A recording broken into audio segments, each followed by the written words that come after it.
اب جو چند دن کے بعد 5 اگست کو ایک بہت بڑا احتجاج ہونے جا رہا ہے، جس میں پاکستان کی تمام مذہبی اور سیاسی جماعتوں نے اس بات کا عندیہ دیا ہے کہ 5 اگست کو بھرپور احتجاج کیا جائے گا دنیا بھر میں۔ وہ احتجاج اس وجہ سے کہ 5 اگست 2019 کو جب نریندر مودی نے بھارتی حکومت میں رہتے ہوئے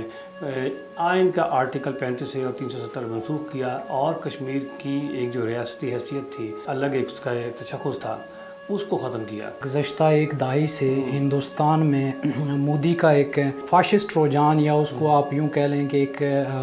جو سیکولر چہرہ تھا بھارت کا، اس کو مسخ کرتے ہوئے ایک جو کردار بنایا گیا ہے مودی کی طرف سے، اور کشمیر ایشو پہ بالخصوص، تو آرٹیکل 370 بنیادی طور پر جو کشمیر کے اندر ایک اسٹیٹ سبجیکٹ رول تھا اور کشمیریوں کے تشخص پہ تھا، تو اس ڈیموگرافی کو چینج کرنے کے لیے، جو کشمیر کی آپ یوں کہہ لیں کہ ایک طرح سے نسل کشی کرنے کے لیے مودی حکومت نے ایک ظالمانہ اقدام کیا تھا آرٹیکل 370 کو فارغ کرتے ہوئے۔ تو ذاتی طور پر میں یہ سمجھتا ہوں کہ یہ نہ صرف جو UN ہے یا عالمی برادری ہے، اس کے منہ پر ایک تماچا مارا تھا مودی نے۔ کشمیر اس دنیا کا سب سے بڑا ایک جیل بنا دیا گیا ہے، اور جیل خانے کے اندر جو جیلر ہوتا ہے، اسی کے اصول، اسی کے قوانین لاگو ہوتے ہیں۔ وہاں پر نہ تو انسانی حقوق بچتے ہیں، نہ ہی آپ کی کوئی اخلاقی اقدار بچتے ہیں۔